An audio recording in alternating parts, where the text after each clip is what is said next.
বিসমিল্লাহির রহমানির রহিম। আসসালামু আলাইকুম ওয়া রাহমাতুল্লাহ। রাত ৩টা, সবাই ঘুমিয়ে, শুধু আপনি চোখ মেলে তাকিয়ে আছেন ছাদের দিকে। নীরবতা চিৎকার করে বলছে, তোমার কেউ নেই। দরজার ওপাশে দুনিয়া, আর আপনার ভেতরে শুধু কান্না। নিজেকে নিজেই জিজ্ঞেস করেন, আল্লাহ কি আমাকে ভুলে গেছেন? আপনার মতো করে কেউ বুঝে না, কেউ জানে না আপনি কি হারিয়েছেন। আপনি কাঁদেন কিন্তু কেউ দেখে না, আপনি সহ করেন কিন্তু কেউ বুঝে না, তবুও বেঁচে আছেন। কারণ আপনি জানেন আপনি হারাননি, আল্লাহ হয়তো কিছু তৈরি করছেন। প্রিয় দর্শক, আজকের ভিডিও সেই মানুষগুলোর জন্য যাদের জীবনে শুধু কষ্ট আর কষ্ট, কিন্তু মাঝে মধ্যে মনে হয় কোথাও থেকে কেউ আপনাকে দেখছেন।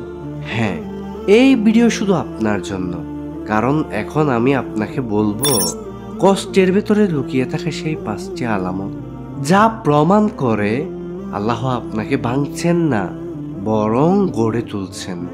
আপনি ধ্বংস হচ্ছেন না, বরং নতুন এক তাকদীরের জন্ম নিচ্ছে আপনার ভেতরে। কিন্তু সাবধান, ভিডিওটা স্কিপ করলে হয়তো আপনি হারাবেন এমন চিহ্ন যেটা আল্লাহ কেবল নির্বাচিত বান্দাদের দেন। এখন আপনি তৈরি থাকুন, কারণ আমরা শুরু করছি এমন এক যাত্রা যেখানে কষ্টের ভেতরেও আপনি খুঁজে পাবেন আল্লাহর ভালোবাসার নিশানা। আসুন জেনে নিই সেই 5টি নিশানা কি।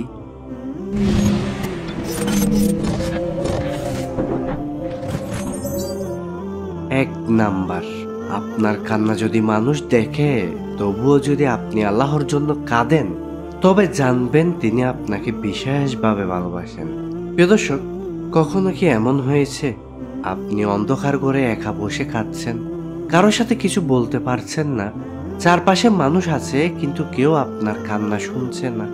এই কান্না যদি হয় একমাত্র আল্লাহর সামনে, তাহলে আপনি জানেন এই কান্না বৃথা যায় না। রাসূল সাল্লাল্লাহু আলাইহি ওয়াসাল্লাম বলেন, 2 চোখ এমন আছে যেগুলোকে জাহান্নাম ছুঁতে পারবে না, তার একটি হলো সেই চোখ যে আল্লাহর বইয়ে কেঁদেছে। তিরমিজি শরীফের হাদিস 1637 নাম্বার। প্রিয় দর্শক, আপনার এই একাকী কান্না, এই নিঃশব্দ দোয়া আল্লাহর আরশ কাঁপিয়ে দেয়। কারণ তিনি কোরআনে বলেন, আর নিশ্চয় আমি মুমিন বান্দাদের কাছাকাছি থাকি যখন সে আমাকে ডাকে। এবার একটুখানি চিন্তা করুন, এই পৃথিবীতে সবাই আপনাকে ভুলে যেতে পারে, কিন্তু আপনি যদি কাঁদেন কেবল আল্লাহর কাছে, তাহলে তিনি জানেন আপনি তার বান্দা এবং আপনি ধৈর্য ধরছেন শুধু তার সন্তুষ্টির জন্য। প্রিয় ভাই ও বোন, শেষবার কখন আপনি আল্লাহর জন্য কেঁদেছিলেন? শুধু একবার কমেন্টে লিখুন, আমি কেঁদেছি কিন্তু হাল ছাড়িনি। আমরা সবাই আপনার জন্য দোয়া করব ইনশাআল্লাহ, এবং আপনার একটি কমেন্ট অন্য একজনের উপকার হতে পারে।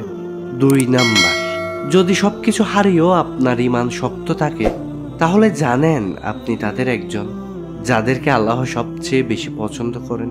প্রিয় দর্শক, একটা মেয়ে যার বাবা মা তাকে ছেড়ে চলে গেছে, একজন ছেলে যে বারবার চাকরি হারাচ্ছে, বাড়ি ভাড়া দিতে পারছে না, তবুও তারা নামাজ পড়ছে, তবুও তারা সেজদায় পড়ে বলছে, ইয়া আল্লাহ, আমি জানি তুই আছিস। এটাই ঈমানের শক্তি। আল্লাহ বলেন, মানুষ কি মনে করে তারা শুধু বলবে আমরা ঈমান এনেছি, আর তাদের আমি পরীক্ষা করব না? আল্লাহ কাউকে ধ্বংস করার জন্য কষ্ট দেন না, তিনি তার প্রিয়দের পরীক্ষা করেন, তাদের তুলে ধরার জন্য। হাদিসে এসেছে, যার ঈমান বেশি তার উপর পরীক্ষাও বেশি। তিরমিজি। একটু ভাবুন, সবকিছু হারালো আপনি যদি নামাজ ছাড়েন না, তাহলে আপনি হেরে যাননি, বরং জিতে গেছেন। প্রিয় দর্শক, আপনার জীবনে কষ্ট যত বড় হোক, আপনি কি এখনো নামাজ পড়ছেন? তাহলে কমেন্টে লিখুন, আমি ঈমান ধরে রেখেছি। এটা শুধু একটা কমেন্ট নয়, এটা আপনার অন্তরের দৃঢ়তা। 3 নাম্বার, যদি সবাই আপনাকে ছেড়ে চলে যায় কিন্তু আপনি আল্লাহর সাথে সম্পর্ক কাটান, বুঝে নিন আল্লাহ আপনাকে আলাদা করে নিচ্ছেন তার জন্য। প্রিয় দর্শক, একটা সময় ছিল যখন আপনার পাশে মানুষ ছিল, বন্ধু বান্ধব, আত্মীয় স্বজন, এমনকি যাদের জন্য আপনি সবকিছু করতেন, তারাই একসময় মুখ ফিরিয়ে নিয়েছে, একদম একা হয়ে গেছেন।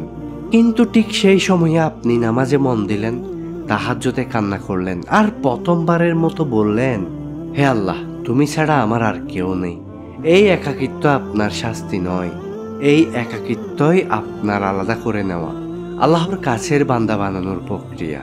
আল্লাহ কুরআনে বলেন, তোমরা কি মনে করো যে আমি তোমাদের এমনিই ছেড়ে দিব? আল্লাহ যখন কাউকে ভালোবাসেন তিনি তাকে আলাদা করে নেন, যেন সে শুধু তার হয়। এক হাদিসে এসেছে, যে ব্যক্তি আল্লাহর জন্য কাউকে ভালোবাসে বা আল্লাহর জন্য কারো সঙ্গ ত্যাগ করে, আল্লাহ তাকে ভালোবাসেন।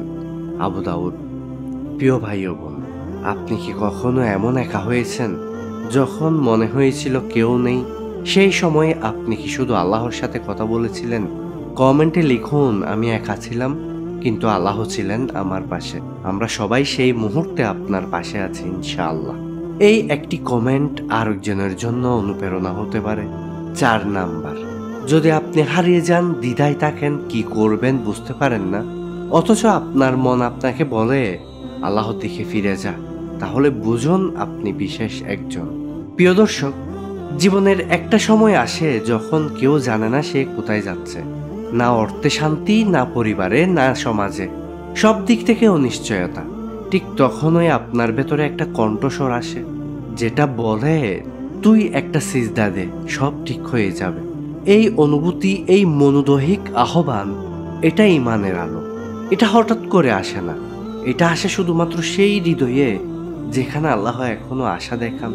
আল্লাহ বলেন, তোমরা আমার রহমত থেকে নিরাশ হইও না, নিশ্চয় আল্লাহ সমস্ত গুনাহ ক্ষমা করেন। এখন আপনি হারিয়ে যেতে পারেন, কিন্তু যদি আপনার অন্তরে আল্লাহর নাম স্মরণ করায়, তাহলে আপনি পথ হারাননি। আপনি শুধু তৈরি হচ্ছেন নতুনভাবে ফিরে আসার জন্য। এক হাদিসে এসেছে, আল্লাহ বলেন, আমার বান্দা আমার কাছে যেমন ধারণা রাখে আমি তার সঙ্গে তেমন আচরণ করি। বুখারী ও মুসলিম শরীফের হাদিস। প্রিয় দর্শক, আপনি কি কখনো নিজেকে পুরো ভেঙে পড়া মনে করেছেন, কিন্তু হঠাৎ মনে হয়েছে আল্লাহ আছেন? আপনি কি তখন ফিরে গিয়েছিলেন তার কাছে? কমেন্টে লিখুন, আমি হারিয়েছিলাম, এখন ফিরে এসেছি। আসুন আমরা একে অন্যের জন্য দোয়া করি। প্রিয় দর্শক, আপনি জানেন কি, কষ্টের পর এমন এক পুরস্কার আসে যেটা শুধু অল্প সময়ে মানুষের জন্য সংরক্ষিত। 5 নাম্বার, যদি আপনি অনেক কষ্টের মাঝেও কারো কষ্ট দেখলে চোখ ভিজে যায়, তবে বুঝে নিন আল্লাহ আপনার অন্তরকে এখনো পবিত্র রেখেছেন। প্রিয় দর্শক, আপনার নিজের ঘরে অভাব, নিজের জীবনে একদম ছিন্ন ভিন্ন, তারপরেও যখন দেখেন পাশের কেউ না খেয়ে আছে, আপনার চোখ ভিজে গেছে। কখনো কবরস্থান পেরিয়ে যাবার সময় বুকের ভেতর বাধা অনুভব করেন। হঠাৎ কোথাও আজান শুনলে মনে হয় দূরে চলে যায়। যখন কেউ কাঁদে আপনি চুপচাপ দোয়া করেন, তখন বুঝে নিন আপনার হৃদয় এখনো জীবিত। আল্লাহ বলেন, যে ব্যক্তি মানুষকে ভালোবাসে, দয়া করে আমি তাকে ভালোবাসি। এটা কোনো সাধারণ অনুভূতি না, এটা হচ্ছে রহমতের আলামত। রাসূল সাল্লাল্লাহু আলাইহি ওয়াসাল্লাম বলেছেন, দয়া করো পৃথিবীর আদিবাসীদের প্রতি, আকাশের অধিপতি তোমার প্রতি দয়া করবেন। তিরমিজি। প্রিয় ভাই ও বোন, আপনি কি জানেন, এই পৃথিবীতে কষ্ট থাকার পরও যারা অন্যের জন্য কাঁদে, তারাই হচ্ছে জান্নাতের আসল ওয়ারিস। কমেন্টে লিখুন, আমার কষ্ট আছে, তবুও আমি অন্যের জন্য কাঁদি। আমরা সবাই আপনার জন্য দোয়া করব ইনশাআল্লাহ। প্রিয় ভাই ও বোন, এই 5টি লক্ষণ যদি আপনার জীবনে বারবার দেখা যায়, তাহলে আপনার দুঃখ, কষ্ট, একাকিত্ব সবই একটি বিশেষ উদ্দেশ্যের জন্য। তিনি আপনাকে ভেঙে নতুন করে গড়েছেন, যেন আপনি এমন একজন হন যাকে তিনি নিজের কাছে স্থান দিতে পারেন। কোরআনে তিনি বলেন, নিশ্চয় কষ্টের সাথে রয়েছে স্বস্তি, নিশ্চয় কষ্টের সাথে রয়েছে স্বস্তি। আপনি এখন হয়তো জানেন না, কিন্তু আপনার চোখের প্রতিটি কান্না গুণে রাখা হয়েছে। রাসূল সাল্লাল্লাহু আলাইহি ওয়াসাল্লাম বলেন, আল্লাহ এমনও বান্দাকে জান্নাতে নিয়ে যাবেন যার চোখ শুধু আল্লাহর বইয়ে একবার কেঁদেছে। সুবহানাল্লাহ। তিরমিজি। প্রিয় দর্শক, এই ভিডিও শেষে আমি শুধু একটাই অনুরোধ করব, আজ রাতে যখন সবাই ঘুমিয়ে যাবে, আপনি শুধু একবার আল্লাহর সামনে বসুন আর বলুন, হে আল্লাহ, আমার সবকিছু তোমার জন্য। সিজদায় ভেঙে পড়ুন, কারণ আপনি হচ্ছেন সেই নির্বাচিত ব্যক্তি যার কষ্ট আল্লাহর পরিকল্পনার অংশ। প্রিয় দর্শক, এই ভিডিওটি যদি আপনার হৃদয়কে স্পর্শ করে, আপনার জ্ঞান অর্জনে সহায়তা করে, তাহলে কমেন্টে বলুন, আল্লাহ, আমি তোমার পরিকল্পনায় রাজি আছি। আর কেউ কষ্টে থাকলে তার সাথে এই ভিডিও শেয়ার করুন, কারণ হয়তো সে আজ ভেঙে পড়েছে, আর আপনি হতে পারেন আল্লাহর রহমতের মাধ্যম।